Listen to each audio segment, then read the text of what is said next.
Nestle's Ever-Ready, the instant cocoa. Nestle's Quick for great chocolate milk. And Nestle's chocolate bars now present Space Patrol. High adventure in the wild, vast reaches of space. Missions of daring in the name of interplanetary justice. Travel into the future with Buzz Corey, Commander-in-Chief of the Space Patrol. In today's transcribed Space Patrol adventure, Buzz and Happy are in their spaceship approaching a planet in a remote solar system. Commander, where did that thing come from? It's glowing out there. It's headed right toward us. A meteor. Meteors don't glow in space. It's getting brighter. It's a ball of fire. There's another one. Where in the universe are they coming from? It's a weapon. A weapon? Then it's some of Makor's work. Right. He's trying to make good his threat to destroy us. We'll be back in just a moment with a thrilling story, Prison Planet. It's quicker than a jet flight. It's quicker than the speed of light. It's Nestle's Quick, the miracle product that mixes so quick it gives you chocolate milk in seconds. Fellas and girls, have you tried instant Nestle's Quick? Nothing was ever so speedy. Here's all you have to do to get perfect chocolate milk. First, pour out your big, cold, frosty glass of milk. Then add 2 teaspoons of Nestle's Quick. That's right. You pour the milk first. Then you add Quick. Spoon it around once or twice, and there's your chocolate milk. Why, it practically makes itself. And wait till you taste that flavor. Quick is just like those great Nestle's chocolate bars. Yes, sir, it's got that special Nestle's chocolate flavor, that special Nestle's chocolate richness, that special Nestle's chocolate smoothness. It's a real soda fountain treat right in your own home. You're going to love having wonderful Nestle's Quick with meals, for snacks, and before bedtime. And you can tell Mom that Quick is good for you because it's fortified with vitamin D. And the more Quick you drink, the more milk you drink. So Mom's sure to approve. Ask her to get that big brown and yellow can of Nestle's Quick. And then you can join all the Space Patrollers in the most delicious, most chocolate, quickest treat in the universe. That's Q-U-I-K, Nestle's Quick. And now, today's Space Patrol adventure, Prison Planet. Buzz and Happy have returned to the Graxock star system 500,000 light years from the United Planets to search for the one remaining pilot of an ill-fated expedition. 3 other pilots have already been found and have returned safely to Terra. Buzz and Happy realize that every moment spent in the unfriendly galaxy means increased peril, for Makor, guardian of the star system, has sworn to destroy them. While Happy watches the viewscopes for unfriendly ships, Buzz makes repeated attempts to contact the missing Space Patrol pilot by spaceophone. Commander Corey aboard Terra 5, calling Lieutenant Stitter, Element 4 of Expedition Enigma. Commander Corey calling Lieutenant Stitter. Lieutenant Stitter, Terra 5. You got him. This section's terrible, Hat. Keep watching those viewscopes while I try again. Yes, sir. There's no sighting so far. Corey to Lieutenant Stitter. Your signal is very weak. Keep talking. Repeat. Keep talking. We'll try to get a fix on your signal. I read you faintly, Commander. Would you repeat your orders? Lieutenant Stitter requesting repeat on orders from Commander Corey. Stitter must be thousands of DUs away. Yes, and Makor is causing the interference. That reflector field again, huh? Yes, if we don't contact Stitter soon, get into Star Drive, Makor will be coming after us. I wish we could make him listen to reason. He won't have to. He broke his word with us, and we outsmarted him and hurt his pride. He won't be satisfied until he gets his revenge. I guess there are characters like that in every galaxy. I better try to reach Stitter again. Commander Corey, calling Lieutenant Stitter of Expedition Enigma.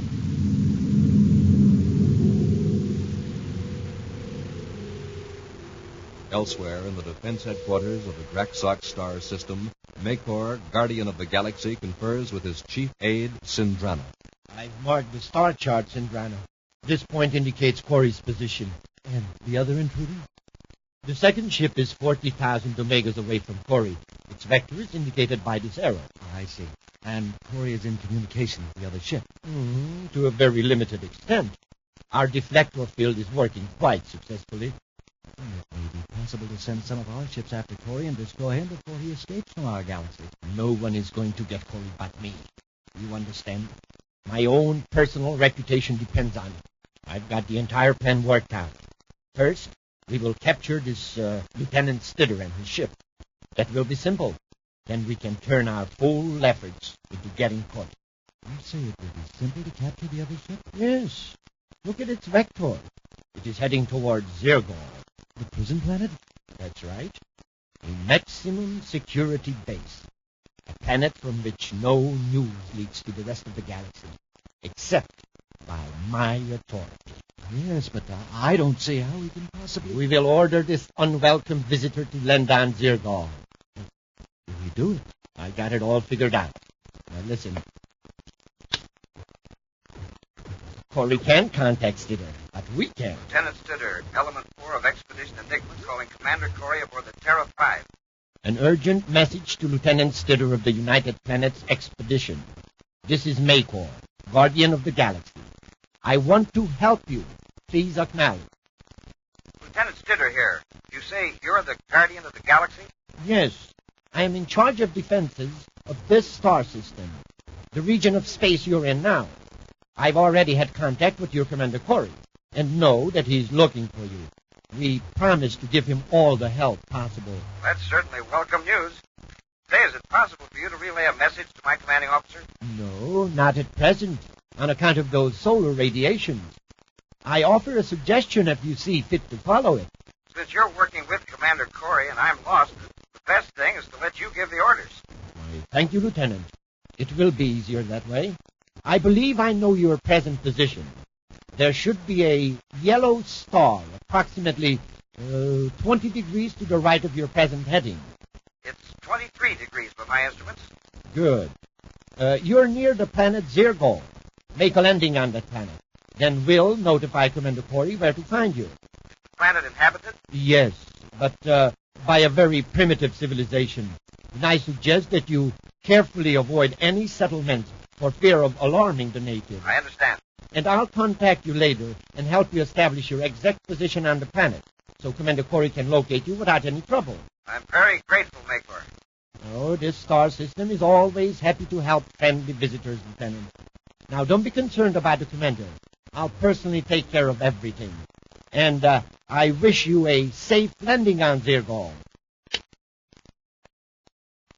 There, Sindana. You say? I still don't like the idea of sending him to the prison planet. The prison authorities see his ship, they'll report it. Didn't you hear me tell the stupid lieutenant to avoid all settlements? He'll never know he's landing on a prison planet until later when we have him locked up. It would be better to do away with him. Suppose he talks. Who would understand him without a translator? And there are no electronic translators on this prison planet.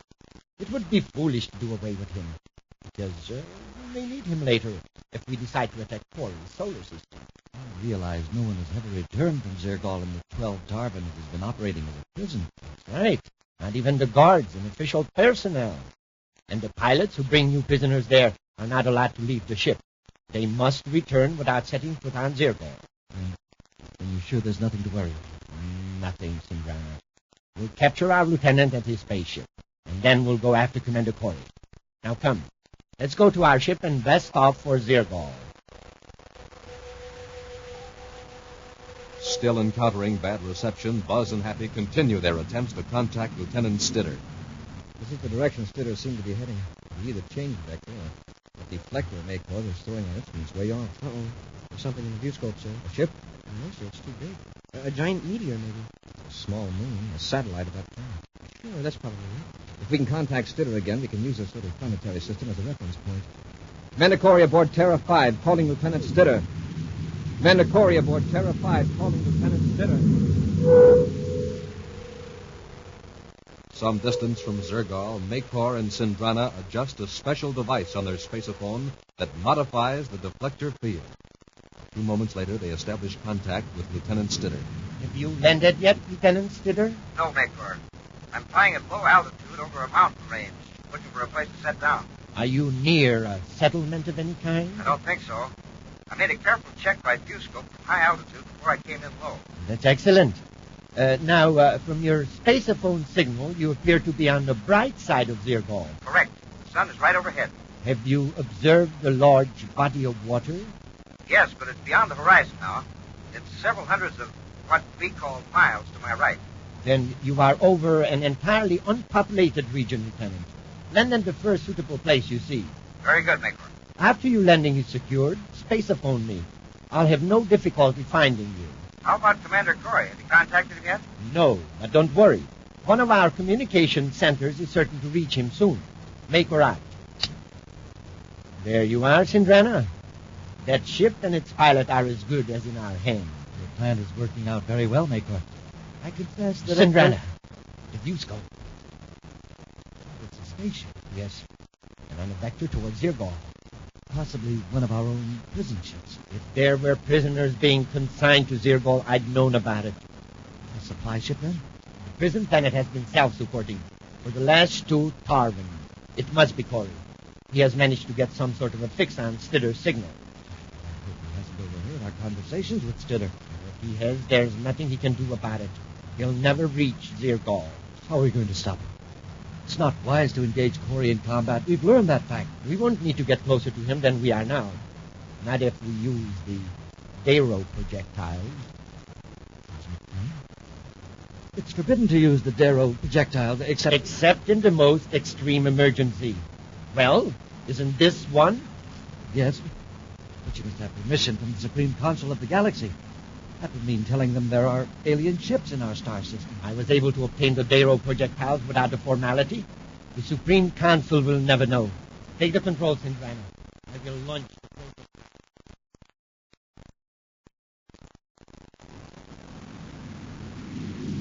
Sure, that was Stidder we heard a moment ago. You want to stay on this vector, sir? Yes. It'll take us close to that planet. And that's not so safe with Makor looking for us. Maybe the planet's uninhabited. We can only contact Stidder before Maker's tipped off. Hey, Commander, look. Where did that thing come from? It's glowing. It's headed right towards us. A meteor. Meteors don't glow in space. The meteor would have registered on our viewscopes. It's getting brighter. It's a ball of fire. There's another one. We'll change our course. Well, where in the universe are they coming from? All of a sudden, 2 flaming blobs appear out of nothing. Hey, they're changing course too, Commander. Both of them swerved when we did. Either they're attracted to us or they're under some sort of control. It's a weapon. It must be some of Makor's work. Right, he's trying to make good his threat to destroy us. They're gaining on us, sir. What are we going to do? We'll return to Space Patrol in just a moment. Say, Tony, did I hear you telling the gang that you have a soda fountain at your house? That's right, Captain Tufel. Well, don't you think that's exaggerating just a little bit? Gee whiz, no. My mom always keeps plenty of Nestle's Quick in our galley, and that's just like having a soda fountain, because I can make up real chocolate milk just like a soda fountain treat anytime I like, you see? Well, I guess I can't argue with that, Tony. Nestle's Quick is the greatest treat in the universe, because it makes the greatest chocolate milk in the universe. Imagine being able to fix chocolate milk with the same wonderful, rich flavor as your favorite Nestle's chocolate bars, right in your house. And you can fix it just as quick as that. All you have to do is pour out your glass of milk, add 2 spoonfuls of Nestle's Quick, spin it around once or twice, and it's ready to drink. And you know, Nestle's Quick has plenty of what it takes to help build sound teeth and bones. Plenty of vitamin D. Another thing that's good is the more Quick you drink, the more milk you're drinking. And that's great for all us space patrollers. Yes, everybody can have a soda fountain at home by just asking Mom to bring home the big brown and yellow can of Nestle's Quick. Then, anytime you like, meals or snacks, you can fix yourself a real chocolate treat, Nestle's Quick. If you're like all us space patrollers, you'll love Nestle's Quick. That's Q-U-I-K, Nestle's Quick. Boy, is it chocolatey and good.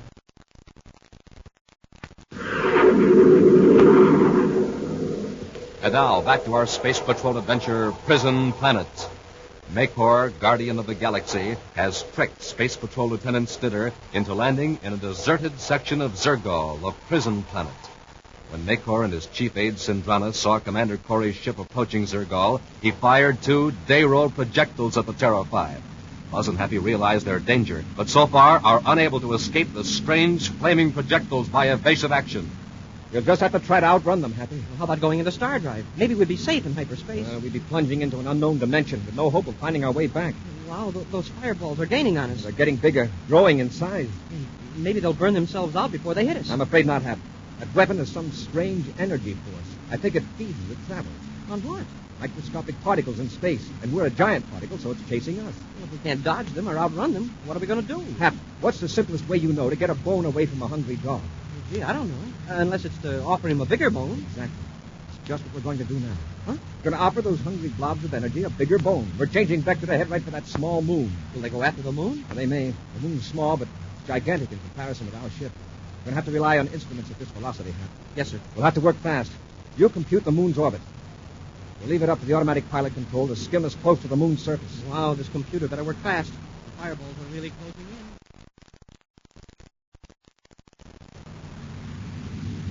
We've done all we can, Hap. Might as well relax. I think I must have fed the wrong data into the computer, Commander. I think we're going to crash. We played our hand, Hap. If we tampered with the controls now, we might really make an error. Here we go.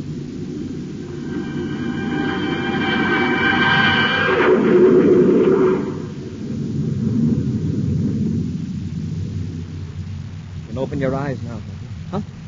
Did we? We missed the moon. How about those fireballs? We've changed course. Toward the moon. Look at the rear view scope. The rocket's at work. I wonder what'll happen when they collide with it. Oh, look at that. The whole moon is burning up. It isn't the moon any longer. It's a sun. A miniature star. Well, that's what would have happened to us. Look at our instruments. Picking up all kinds of wild radiation. Yeah.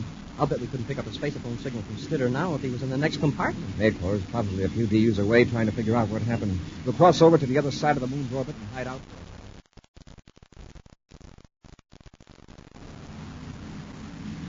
Maycor, you destroyed the moon. The Terra projectiles destroyed the moon. Stop gibbering. The important question is, did we get Corey? Lieutenant Stitter calling Maycor, Guardian of the Galaxy. Lieutenant Stitter calling Maycor, Guardian of the Galaxy. There's a lot of interference considering how close we are to the planet. It's the Darrow radiation. Maker to Lieutenant Stitter, have you landed? Yes, my ship is on a grassy plain near a wooded section. Good. Keep reporting at intervals. We will locate your exact position by your signal. Very good, Maycor. Oh, any word from Commander Corey? There is nothing to worry about now, Lieutenant.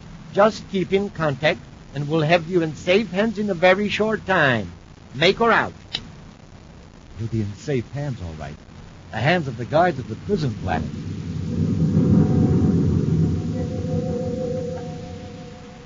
From his grounded ship on the planet Zergal, Lieutenant Stitter continues his periodic messages to his supposed rescuers. Finally, a strange ship appears over the horizon and lands a few yards from his own. Two men emerge from the ship and walk toward his Space Patrol cruiser.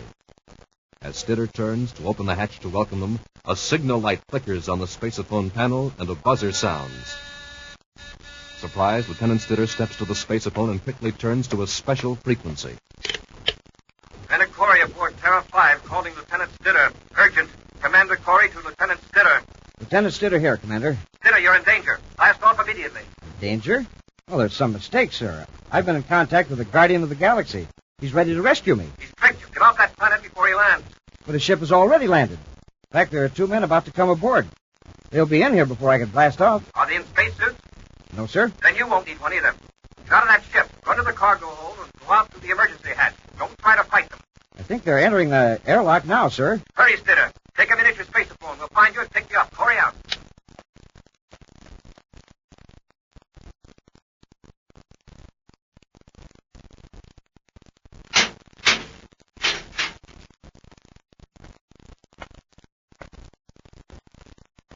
That's strange.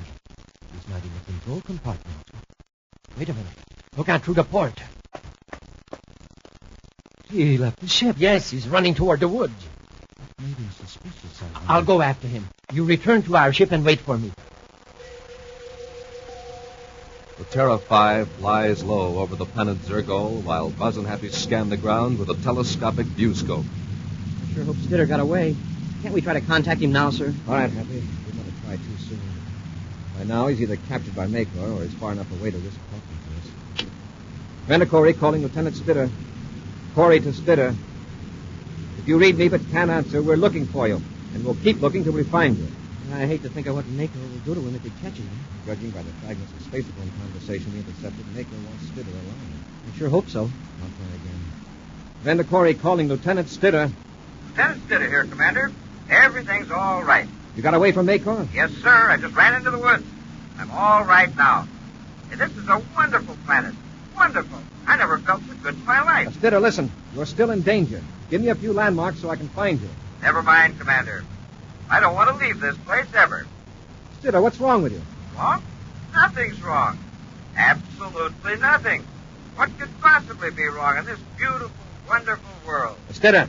Lieutenant Stitter, you're still under orders. I demand an explanation. Stuff to explain, Commander. I like it here, that's all. Thanks for your trouble, sir. And goodbye. Stitter out. What's got into him? Hey, I know. Makor's got him, and making him put on an act. That was no way. For some reason, he just wasn't going to do this. Commander, look. There are 2 ships down there. Yes, right near the edge of the wooded section. Stitter's and Makor's. Yes, sir. And beyond it, in the clearing, there's a man. Just a view scope, Pat. Put him on. There. It's Stitter, sir. See? Space Patrol uniform. There's room in the clearing to set the ship down here. While I land the ship, you check the atmosphere sample we scooped out. The air must be okay, sir. Lieutenant Stitter didn't complain about it. No, he certainly didn't. Make that test, Pat. Yes, sir. Using the repel array, Buzz brings the Terra 5 in on a vertical descent into the clearing. As they leave the ship and approach the lieutenant, Stitter leans against a tree and watches them with amused interest. Lieutenant Stitter. Hi, Commander. Hello, Happy. Lieutenant? Now, come on, Lieutenant. Let's get into the ship. Why is everybody so serious? This is a glorious planet. Why would anyone want to leave it? Stitter, you're being affected by the atmosphere. There's a gas in the air that tests similar to nitrous oxide, sometimes called laughing gas. It gives you a false feeling of well-being. Isn't it great, Commander? Have grab him. We'll carry him aboard. Yes, sir. Don't hurt him. Remember, he can't help the way he's acting. If we don't get aboard that ship right away, we'll be just like him. Come on, Lieutenant. Easy now. All 3 of you, turn around and raise your hand. Make him. I warn you, don't force me to use this weapon. Easy says. Well, I see you have your translating devices with you. That will make it easier for both of us. Come on, we're going on a walk through the woods to my ship. Why is everybody so anxious to leave this wonderful world? Don't worry, you'll be back. You'll be here permanently, Lieutenant. Hey, great. You won't think it's so funny when you find out what Zirgor really is. It's a prison planet. This is a prison planet? Yes. Some distance from here is a guarded prison. It was built by prison labor from other planets. And no one who has been brought to Zirgol has ever left it. Now, I call that a mighty nice arrangement. For you, perhaps. But not for Corey and the cadet. After I get what information I want from them, they will be destroyed. Now, come on, all of you. He's running things as of now, Let's go. Yes, sir. First, I better relieve you of your weapons. Just keep your hands raised. That's it, Commander. Now, you cadet. And don't move or I'll bust you to bits. Hey, Commander, how come the atmosphere doesn't make this guy good-natured? He's been exposed as long as Lieutenant Stitter. He's fighting it like we are. Stitter was caught off guard and didn't realize what was happening. All right, let's go. Stand right where you are. Are you there with the blaster? Drop it. Stranger has you covered, Makor. He's right behind you. Well, that's wonderful advice, Makor. Drop it. Very well. Do you know who I am? Of course, you're Makor, Guardian of the Galaxy. And you, obviously, are an escaped prisoner. If you don't put down that weapon and let me go, you will be in for severe punishment. You won't think it's so funny when the guards catch you. A guard? Makor, listen, I am a guard. Janek the guard. Ridiculous. Why are you wearing the prisoner's uniform, then? I like to change off. I'm a guard, all right. It's my job to keep nosy officials like you from interfering with the happiest planet in the galaxy. Commander, this is a madman. Help me escape from him, and I'll let you return to your home planet. Nobody leaves Zergon. It would spoil everything. Janet, what do you mean, spoil everything? Isn't this a prison planet? Oh, not to us. We have plenty to eat and practically no work to do. Zergol is a paradise. I was in one of the original work crews sent here to build a prison. When we saw what we had here, we invented a little scheme to keep Zergol a paradise. This is impossible. Zirgol is a maximum security prison. The worst criminals in the galaxy are sent here. Yes, it's our only source of immigration. If the truth ever got out about Zergol, it would be swamped with honest people. In a short time, there would be a shortage of food. Fighting, robbery, murder would be everywhere. You mean there's no crime here now? Why should there be? There's plenty for all. If any man has any tendency to be nasty, the effects of the atmosphere makes him a pretty jolly citizen after a few days. I won't stay here. I can't stay here. Yes, Makor, you're afraid the people you falsely accused of crime will get revenge. But don't worry, you'll be safe. We have a saying here that everything grows on Zergol, but hatred. I understand the reason you want no one to leave, Janet, but we 3 are from another galaxy. All we want is to return home. We'll never reveal your secret or bother you, I promise. Something tells me you're sincere. But my duty to the others forces me to make you stay. I assure you, after a while, you won't want to leave. Well, that's not the point. We have our duty to our solar system, just as you have to your planet. What else could you ask of life than to live on Zergol? Look around you, at the trees, the flowers, the blue sky. Pick that weapon, Jack. Hap, pick up your gun. Keep him covered. Yes, sir. Quick thinking, Corey. Now I'll give this convict a lesson in respect. Make her break it up. Let go of it. I'll give him a thrashing, you'll remember. No, you won't. Like this. Did he hurt you, Janet? Not much. Thanks for taking him off me. Well, you certainly hit him. He's unconscious. You better watch him. His spaceship is outside the woods. He may have a partner aboard. I know. It's in Granham. He's already been captured. Well, my two friends and I are blasting off now. What I said before still goes. We'll keep your secret. Thanks. Happy, you ready? Yes, sir. I've got all the weapons. Lieutenant Stitter? I'm ready, Commander. I guess I lost control for a while. Sorry, sir. That's all right, Lieutenant. Goodbye, Janet. Goodbye, Commander. Good luck. Goodbye. Come on, men. Let's get back to Terra. But I like it here. I think I'll stay. Goodbye, Commander. Happy, come on. Yes, sir.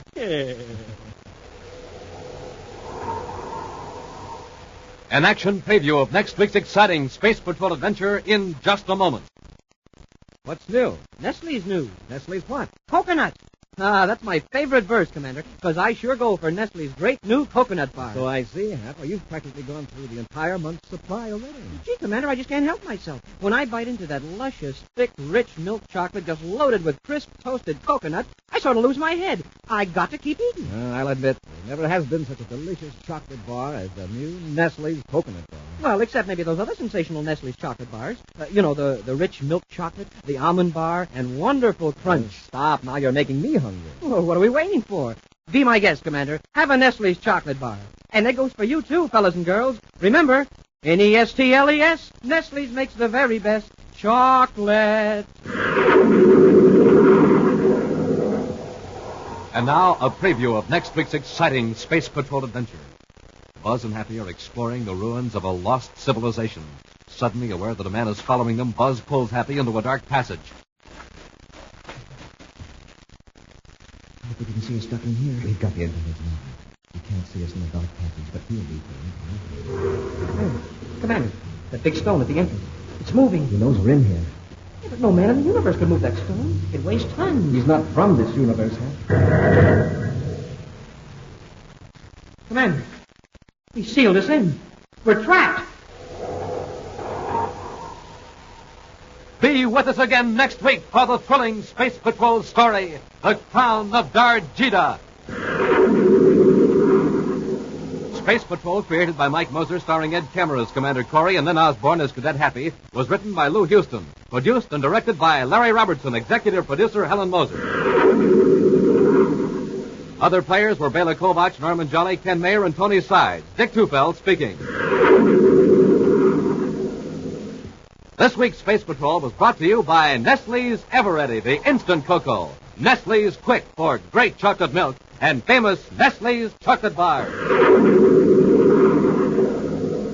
This program is broadcast to our armed forces overseas through the worldwide facilities of the Armed Forces Radio Service. Space Patrol came to you transcribed from Hollywood. This is ABC Radio Network.